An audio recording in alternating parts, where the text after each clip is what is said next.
fans, once again, it is me, the Horror Miser Monty G. Yes, time to do another movie review. This time I'm going to review the movie Girl on the Third Floor. Yes!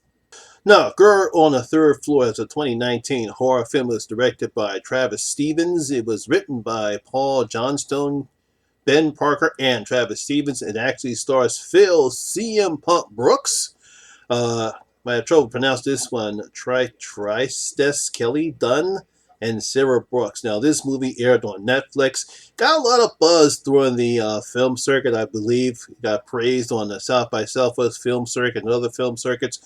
A lot of other critics praised the film because of CM Punk's acting and the nice writing and direction by Travis Stevens. So I have to check this out. A few of my other YouTubers did enjoy this film. So let's see what I have to say about Girl on the Third Floor. Now, ex-lawyer Dan Cooch tries to renovate a rundown mansion with a sordid history for his growing family. That's why he's pregnant. Only to learn that the house has other plans and that it might also be haunted. Ooh.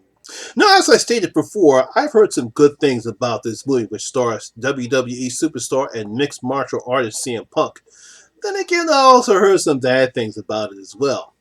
Now, with the coronavirus keeping everyone inside, I finally got the chance to watch this on Netflix the other day to see this for myself, and I had to say, I came away with a mixed bag about it.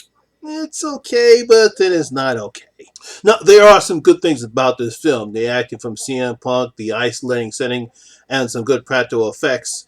The story that director Travis Stevens and his writing partners have crafted here is a bit confusing mess at times. While the setup is good, there's no real build-up here. It takes some time for the audience to learn anything about the characters, especially Don's character. There's lack of chemistry between the actors, and we have a very lackluster finish. It's like, that's it? What the hell did I just watch? Now, to be honest, I really don't know what Steven was trying to create here, but he really misses the mark on this one. Now, as the movie begins, we're introduced to Dan Koch. I believe that's how you pronounce his last name. He's an ex-lawyer who's got a rundown past, and he decided to buy a rundown mansion in the suburb of Chicago. Now, he decides to renovate the house himself. Since his wife is pregnant, as we learn later on, it's a fresh start for the couple because he's done some bad things. Now, along with his dog Cooper, Dan tries his best to fix the house, but weird shit happens when he tries to fix it, the place up. We see some weird goo coming out of the electric outlets. We see the ceiling fall from the bedroom crumbles, and we see some type of, I don't know how to explain it, a viewing area at the top. And what makes matters worse, Dan is lured by his attractive neighbor, Sarah. It becomes quite clear that something's very wrong with this mansion. As I stated before, it's possible that this mansion is haunted because it does have a sordid past. As I stated before, it's a nice setup that Steven has here. You take a character like Don, he's an ex-lawyer who has a dark past, he's trying to do the right thing for his wife. And you place him in a mansion that has its own dark history, plus the fact that it might be haunted as well, and you should have yourself a good horror movie. You know, you have a lawyer who's trying to do the right thing, he has his own dark past, and now all of a sudden he's placed into this mansion that is haunted as well, and maybe it might be a redemption story for him, but that's not what this film is about. And that's mainly because the film that Steven has written and directed falls flat. The first problem with the movie is really isn't scary or frightening. There's no tension or build-up that would create the type of atmosphere that put Don in a danger or make the owners root for him or against him. It's just events that happen. I mean, you got the gooey stuff that comes out of the outlets, and there's some other crazy shit that happens in this one. But there's no suspense, there's no tension, there's no build-up. It's just events that happen, but it doesn't make the audience want to cheer for Don, root for him, or go against him. Yeah, he could be a creep at times, but, you know, there's no build-up to make us care about him. Which is another problem, and again, is the character of Don. It takes a while before we learn anything about him. There are hints, subtle hints sometimes we see throughout the picture, but we really don't know anything about him, at least until we get to at least the end of the second act, the beginning of the third act. Now, we know that he's done some wrong things based upon his actions throughout the movie, but I couldn't find myself to either pull for him to survive what the house was doing to him, or that he was getting what he deserved. I mean, that's the one problem. It's like, yeah, he does some bad things. he cheated on his wife, but unfortunately, there's really nothing in the film that I saw that either one, again, makes you want to say, okay, he's done some bad things. Maybe he's trying to redeem himself, or the fact that he's getting his just desserts. The film doesn't have enough weight to go either way with Don. Now, at least CM Punk's acting is one of the good things here. He plays Don straight down the middle. Yes, he's a good husband. He wants to be a good husband for Liz and their baby, but he can't stop making mistakes. He has an affair with Sarah. He drinks when he shouldn't drink. We learn about his dark past, and it seems like every time when he goes one step forward, he takes 2 or 3 steps back. And he does carry the film. He does try to carry the film, but he doesn't do enough to elevate it, him or around the other actors around him. It seems like, I don't know if that's a problem with either Steven's direction or writing or both. He's good, but not enough to lift this movie.